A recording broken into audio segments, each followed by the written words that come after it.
आशासुराशि भवदग्नवती भासैर्दासी सिंधुं मंदस्मितिर्निंदित शारदेन्दुं वंदे रविंदासनसुंदरित्वं। सभाये नमः। इस सभा के सम्मान्य अध्यक्ष गुरुकुल प्रोफेसर वेदार्थी जी, सम्माननीय गुरुकुल डॉक्टर श्रीनिवास मिश्र जी और इस संस्था के trustee managing trustee doctor Sharma ji, सर्वप्रथम तो मैं संस्था जिस पुण्य व्यक्ति की स्मृति में जो ये संस्था स्थापित की हुई है, मैं उनकी पुण्य स्मृति को सश्रद्ध श्रद्धांजलि अर्पित करता हूँ। अभी आप लोगों ने डॉक्टर मिश्र जी से बहुत ही गंभीर विषय पर सांख्य दर्शन पर सुना। वेदांत तो बिल्कुल अंतिम दर्शन है और सांख्य सबसे प्रथम दर्शन है। यदि हम डार्विन के विकासवाद को माने तो सांख्य दर्शन की पहली सीढ़ी है जो बहुत गंभीर नहीं है, और वेदांत उस अवस्था में जाकर के बहुत ही गंभीर उच्च कोटि का दर्शन है। उसका नाम ही वेदांत है। वेद का अंत नहीं, अंत का केवल रहस्य, वेद का रहस्य केवल वेदांत में। लेकिन मेरे सामने सबसे बड़ी धर्म संकट इस बात का है कि डॉक्टर मिश्र जी तो उससे मुक्त थे, किसी भी सांख्य दर्शन के ग्रंथ में अधिकारी की बात नहीं आती,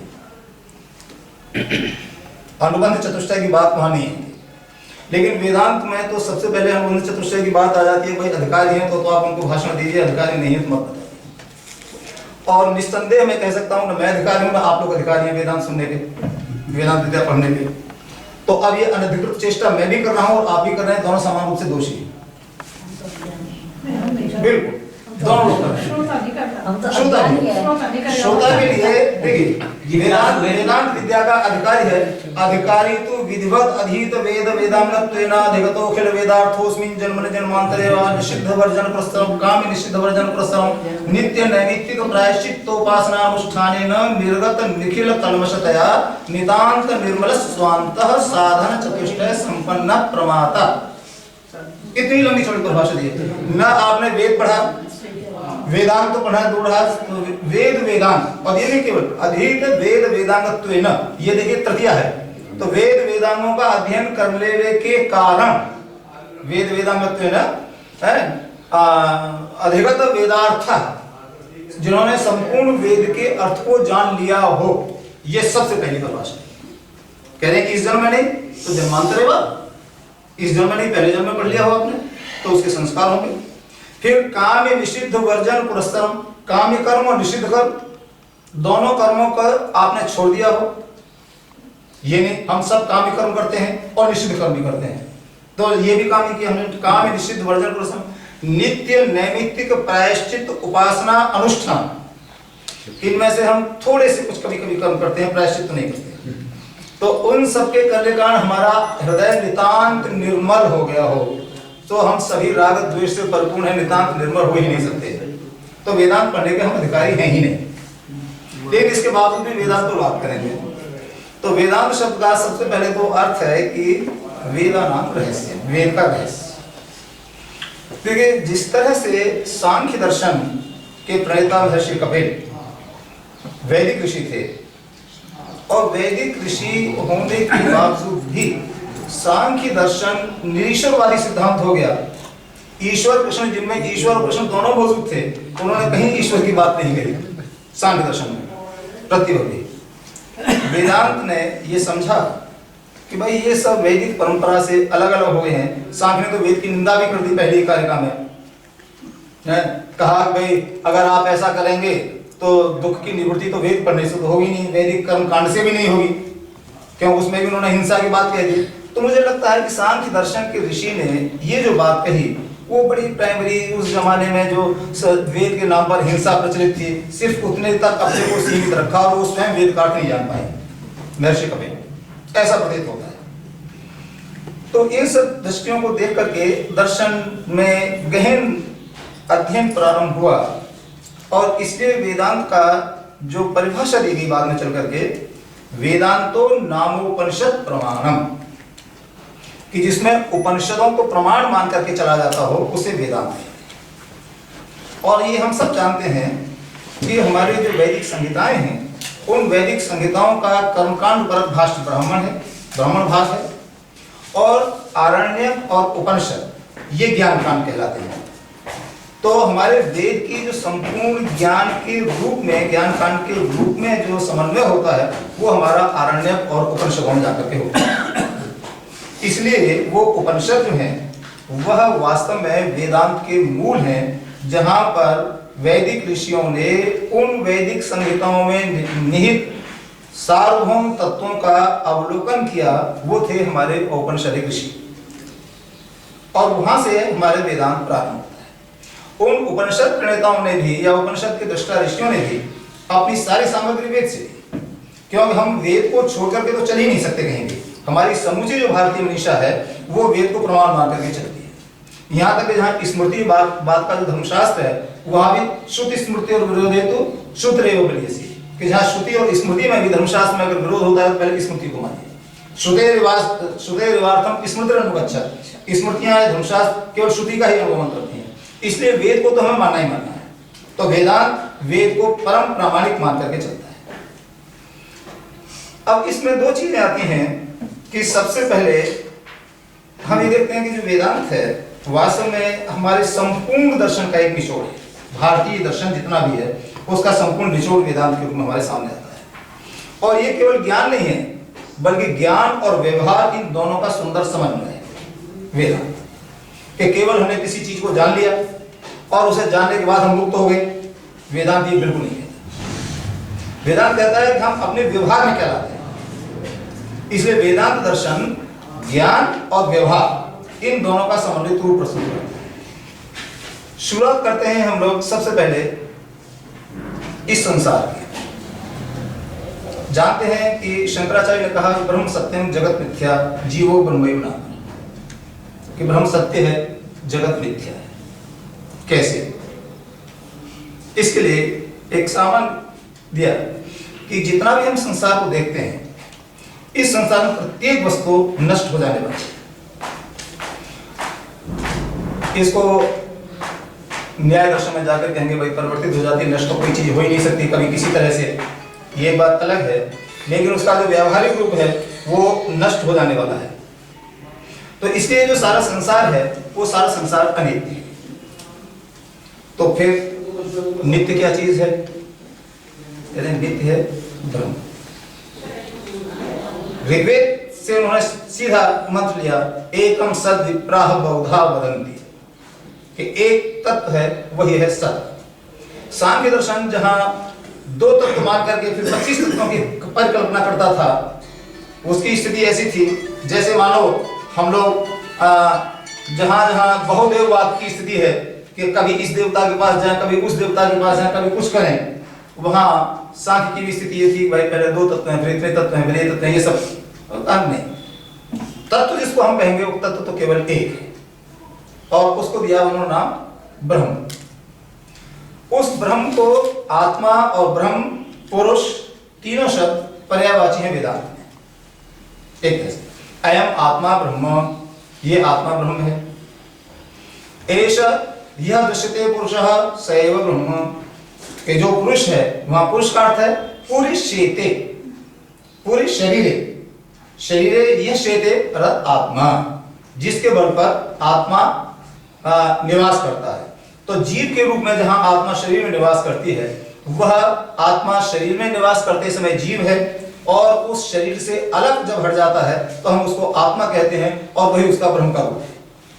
ये दो स्थितियां हैं जीव की और उसकी। बात आती है कि आखिर ये संसार हमें प्रतीत होता है, दिखाई देता है, उत्पन्न होता है, आखिर है क्या चीज और क्यों होता है ऐसा? कहा गया कि भाई अज्ञान है, और अज्ञान के कारण ये सारी चीजें दिखाई देती हैं, कि अज्ञान के कारण हम ब्रह्म के साक्षात स्वरूप का दर्शन नहीं कर पाते। आत्मा जब शरीर में रहता है जीव के रूप में, जिसे हम जीवात्मा कह देते हैं, वह जीवात्मा अज्ञान के कारण अपने ही वास्तविक स्वरूप को नहीं देख पाता जो ब्रह्म स्वरूप है उसका। इसको हर एक दर्शन मानता है कि अज्ञान के कारण ही सारी चीज होती है। देखिए सांख्य में भी ज्ञान की बात की गई, 25 तत्वों का ज्ञान होगा तब जाकर के आप करेंगे। वेदांत भी ज्ञान की बात करता है, लेकिन बात फर्क है कि वहां 25 तत्वों के ज्ञान की बात है, यहाँ स्वयं अपने स्वरूप के ज्ञान की बात है वेदांत, कि हमें अपने आप को जानना है। तो उस अज्ञान की वेदांत में दो शक्तियां बताई गई हैं, एक है आवरण और एक है विक्षेप। इसका उदाहरण दिया जाता है, अंधेरे में पड़ी हुई रस्सी को हम सांप समझ लेते हैं और डर जाते हैं, शोर मचाए रहेंगे, भाई लाओ सांप निकला है, लाठी लाओ, टार्च लाओ, ये लाओ लाओ, उछल जाते हैं। तो अब रस्सी में जो सर्प दिखाई दिया हमें, ये वास्तव में है, सच है या झूठा है? एक प्रश्न हमारे सामने आता है दार्शनिक की दृष्टि से और व्यवहार की दृष्टि से। तो व्यवहार की दृष्टि से वो एकदम सच है। क्यों? कि यदि अगर हमने उसे सर्प न समझा होता तो डरते क्यों, चीखे चिल्लाते क्यों, टार्च क्यों मंगाते? इसलिए व्यवहारिक रूप से वो बिल्कुल सच है। लेकिन जैसे ही टार्च आ गई, प्रकाश आ गया आपके सामने, आपने देखा कि ये तो भाई रस्सी है, हम खुद अपने पर हंसने लगते हैं जाकर के, तो पारमार्थिक रूप से वो सच नहीं हुआ। इसी तरह से संसार है कि सारा संसार हमें दिखाई दे रहा है इस ब्रह्म के रूप में ही दिखाई देता है जैसे, लेकिन नहीं ये मेरा है, ये तुम्हारा है, ये पराया है, ये सब इस तरह की चीजें अलग अलग दिखाई दे रही हैं। ये बिल्कुल उसी तरह से सच है जिस तरह से रस्सी में सांप में सच दिखाई दे। इसीलिए शंकराचार्य ने संसार के दो प्रकार की सत्ता मानी। संसार व्यावहारिक रूप से सत्य है, सत्य, इसलिए व्यावहारिक सत्ता है। एक पारमार्थिक सत्ता है जो व्यवहार से परे, जो त्रैकालिक है, वो केवल ब्रह्म है। तो आवरण का तात्पर्य है, जो अज्ञान की आवरण शक्ति है, कि वो पहले किसी वस्तु को ढक देती है, फिर उसके बाद उसमें दूसरी चीज दिखाई देती है। जैसे अंधेरा रस्सी के स्वरूप को ढक देता है और उसमें फिर सांप नया पैदा हो जाता है, ये उसकी स्थिति है।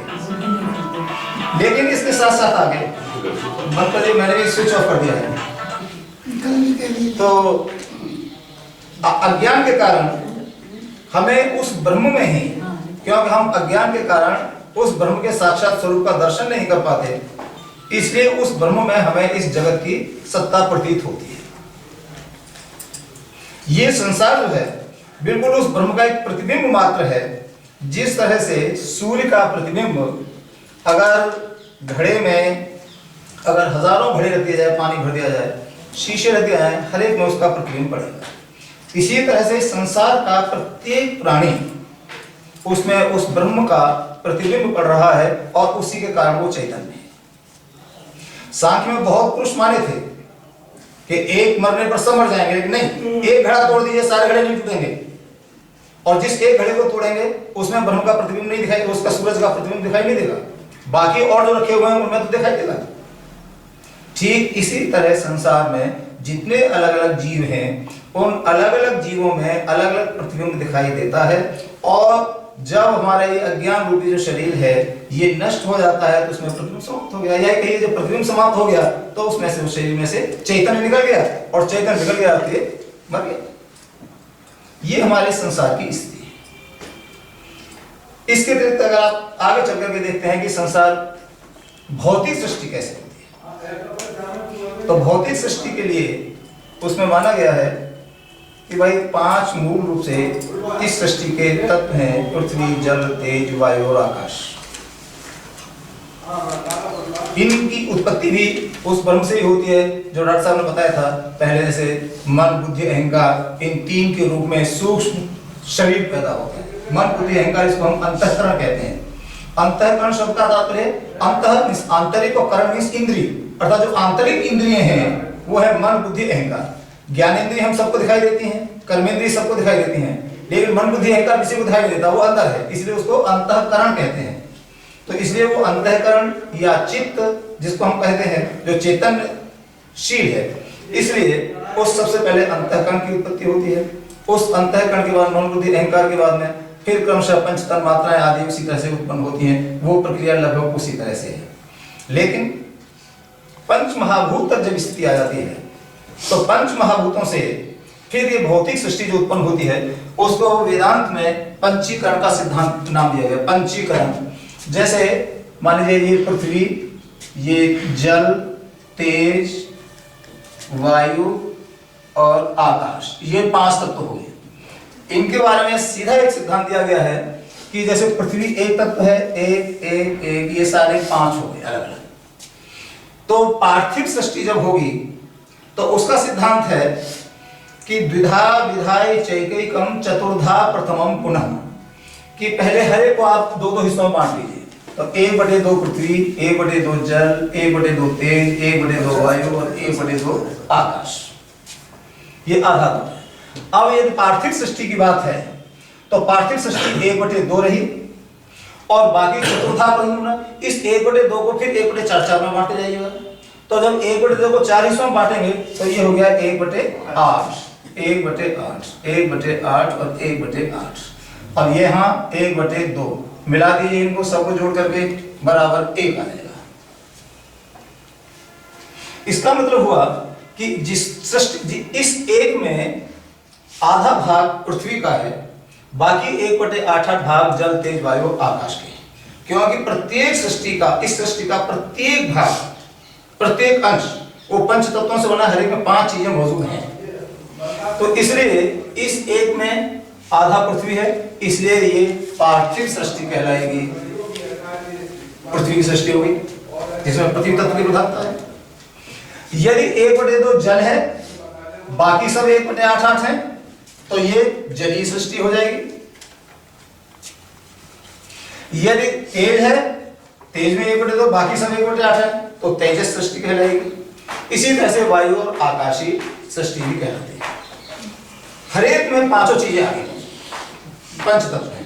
तो ये जो प्रोदृश्यमान हमारा संपूर्ण जो ब्रह्मांड है, ये सारा का सारा ब्रह्मांड इन्हीं पंच तत्वों से बना है, और इन 5 तत्वों का जो कॉम्बिनेशन है, वो कॉम्बिनेशन इस प्रकार से वेदांत मानता है। ये जो संपूर्ण सृष्टि दिखाई देती है, इसके लिए वेदांत में एक कहा कि सर्वम खलु इदम ब्रह्म वाक्य है कि सर्वम खलु इदम ब्रह्म, ये संपूर्ण सृष्टि जो है वो ब्रह्म है।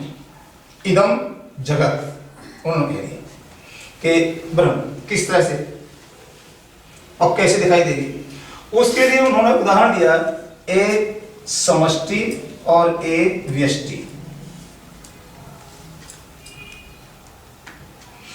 व्यष्टि के रूप में जैसे तत्वमसि, अहम ब्रह्मास्मि, एक एक व्यक्ति अलग अलग ब्रह्म है, सब में ब्रह्म का चैतन्य। समष्टि में समष्टिगत, सभी में एक जगह। उदाहरण है जैसे हम जंगल में जाएं, किसी वन में, तो जब वन में हम उस एक वृक्ष की बात करते हैं, एक एक वृक्ष को अलग अलग गिनते हैं, तो वहां उसकी व्यष्टि है, और संपूर्ण समष्टि, उस व्यष्टि को मिलाकर के कह देते हैं समष्टि है। तो संपूर्ण का नाम तो वन हो गया, और एक एक करेंगे तो उसका ये वृक्ष, आम का वृक्ष, जामुन का वृक्ष, कटीला वृक्ष, अलग अलग।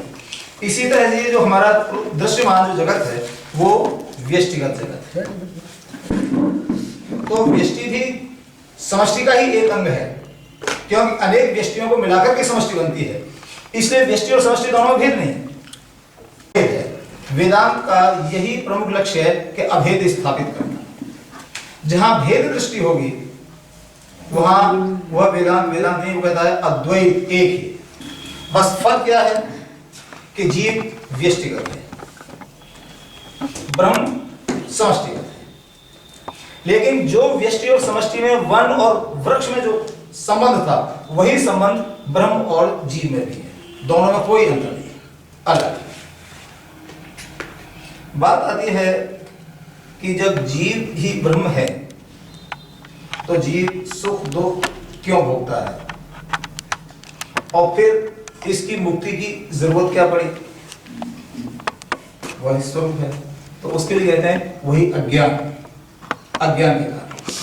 इसीलिए अज्ञान के लिए कहा, अज्ञान भी बड़ा विलक्षण चीज है, अज्ञान की भी परिभाषा नहीं दे पाए। वेदांत जैसा दर्शन अज्ञान की कोई परिभाषा नहीं दे पाया, और परिभाषा के स्तर पर अज्ञान और ब्रह्म दोनों एक हैं और दोनों अनिर्वचनीय हैं। संसार भी अनिर्वचनीय है, बड़े अजीबोगरीब बात है। एक और हम ब्रह्म को अनिर्वचनीय कहते हैं, दूसरी ओर अज्ञान को भी अनिर्वचनीय कहते हैं। क्यों? कि अज्ञान पास सद असद्भ्याम अनिर्वचनीय, अज्ञान न सत है न असत है। क्यों? जैसे रस्सी में हमने उदाहरण देखा, रस्सी में सांप दिखाई दिया, वो सत तो नहीं था, लेकिन असत भी नहीं था, क्योंकि ये तो असत होता तो हम डरते क्यों?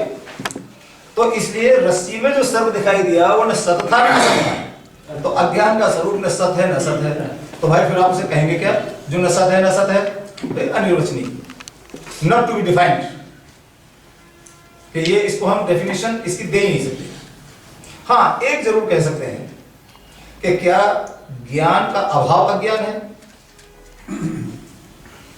अज्ञान में जो अ लगा हुआ है, नए समास लगा हुआ है, नेगेटिव का द्योतक है, कहते हैं नहीं। अगर हम अज्ञान को ज्ञान का अभाव कहेंगे तो अज्ञान जाना कैसे गया? ज्ञान के अभाव में अज्ञान को जान कैसे सकते हैं? अगर अज्ञान ज्ञान का अभाव है, इसलिए उस अज्ञान को जानने के लिए भी ज्ञान की जरूरत है। तो फिर क्या है इसका ज्ञान का मतलब? कि ज्ञान विरोधी, ज्ञान का विरोधी है। ज्ञान का एक दूसरा पहलू है जो ज्ञान का हमेशा विरोध करता है। जैसे अंधकार क्या चीज है? प्रकाश का, प्रकाश का विरोधी है, प्रकाश का अभाव नहीं है। अगर प्रकाश का अभाव अगर होता तो अंधकार में उल्लू कैसे देख लेता? उल्लू बिना प्रकाश के देख ही नहीं सकता। क्यों? हमारे जो नेत्र है, ये तो इसका कारण क्या है? ये तो तेजस है, बिना तेजस के नेत्र देख नहीं सकता। इसलिए अंधकार में भी बहुत सारी प्रजातियां खूब देखती हैं, उनके लिए वहां, क्यों हम लोगों के लिए अंधकार बड़ा डार्क है, लेकिन उनके लिए वो उसमें अधिक ज्योति अगर हो जाएगी तो नहीं देख पाएंगे, उनकी आंखें चौंधिया जाएंगी। इसलिए कहा कि जैसे प्रकाश का विरोधी है अंधकार, ठीक उसी प्रकार से अज्ञान भी ज्ञान का विरोधी है। ये खास बात। और इसीलिए ये कहा जाता है कि उस विरोध के कारण जब हमारे जीव है, जब वह जीव अपने इस अज्ञान के कारण ही अपने वास्तविक स्वरूप को नहीं देख पाता, तो वह अपने को समझता है कि मैं इस संसार में हूँ, संसारी जीव हूँ, संसार में दुख भोग रहा हूँ। ये सारी स्थिति उसकी अज्ञान के कारण है। वास्तव में आत्मा न सुख भोगता है न दुख भोगता है। बड़े आश्चर्य की बात है, देखिए, जहाँ कई जगह ये बताया गया है भक्ति दर्शन में, वैष्णव दर्शन में, कि जब व्यक्ति को मोक्ष मिलता है तो परम सुख की अनुभूति करता है। कि सुख दुख तो संसार के धर्म है, इसलिए मोक्ष में भी अगर सुख भोगेगा तो फिर भी संसार में रहा, मोक्ष हुआ कहां उसका? इसलिए मोक्ष में भी सुख की अनुभूति नहीं होती। वो तो बिल्कुल बौद्धों के शून्यवाद की तरह है, बिल्कुल शून्य। सुख दुख इच्छा द्वेष तो आत्मा के लक्षण है। नो, आत्मा के लक्षण नहीं है, जीव के लक्षण है। आत्मा के समान समझता है सब। आत्मा और जीव दो अलग है। दो अलग। जब चैतन्य विशिष्ट, जब अज्ञानावच्छिन्न आत्मा जब होता है या अज्ञानावच्छिन्न ब्रह्म जब होता है, उसको हम जीव कहते हैं। और उस समय वो उसके धर्म होते हैं, अज्ञानावच्छिन्न जीव के धर्म होते हैं। साक्षात ब्रह्म के धर्म या साक्षात आत्मा के धर्म नहीं होते। याद रखिएगा, आत्मा से दुख का अनुभव नहीं कर सकता कभी भी। जीवात्मा इज नॉट आत्मा। जीवात्मा है अज्ञानावच्छिन्न आत्मा, अज्ञान से ढका हुआ आत्मा है। तो जब अज्ञान उसमें है, ज्यों की त्यों मौजूद, तब तो वो जीव है। और जब अज्ञान नहीं है, विशुद्ध आत्मा है, तो ब्रह्म है। तो इसलिए अज्ञानावच्छिन्न जो आत्मा है, उसी में सुख दुख की अनुभूति होती है। और फिर भी वो समझता है कि जैसे ये मेरा सुख है, मैं सुखी हूं, मैं दुखी हूं, इस तरह का। और जब वो उसका अज्ञान समाप्त हो जाता है, जब समझता है कि अहम ब्रह्मास्मि, इस रूप में उसको ज्ञान हो जाता है, तब जाकर के उसे सुख दुख की अनुभूति नहीं होती। इसलिए मोक्ष निश्चित रूप से सुख का वाचक नहीं है। जहां सांख्य में दुख त्रयाविघाता जिज्ञासा तदवगात के हेतु की बात थी, यहां भी दुख की बात है कि दुख से कष्ट पाकर के ही व्यक्ति किसी ऐसे उपाय की शरण में जाता है कि जहां से उसे मुक्ति मिल सके, है। तो जहां सांख्य में कैवल्य कहा गया है मोक्ष को, यहां उसका नाम मोक्ष है। वेदांत केवल का मतलब है अकेला हो जाना। वहां पुरुष प्रकृति को देखकर के विरक्त हो जाता है, दोनों एक दूसरे को देखकर अलग अलग हो जाते हैं। सांख्य कि मुझे जो देखना था देख लिया, जैसे किसी के प्रति आकर्षण होता है, ऐसे ही पुरुष और प्रकृति का पुरुष के प्रति जो आकर्षण है, लेकिन पुरुष के द्वारा प्रकृति जब देख ली जाती है तो उसका आकर्षण या पुरुष के प्रति प्रवृत्ति होना बंद हो जाता है। तो ये उसका कैवल्य हो गया पुरुष का, कि चलो उसका पिंड छूट गया। एक तरह से वेदांत में ये केवल नहीं है, वेदांत में मोक्ष है, उसका नाम मुक्ति है। और मुक्ति का तात्पर्य है इस संसार के आवागमन, जो जीवन मरण का चक्र है, उससे मुक्ति, दोनों की, ये एकांतिक मुक्ति है।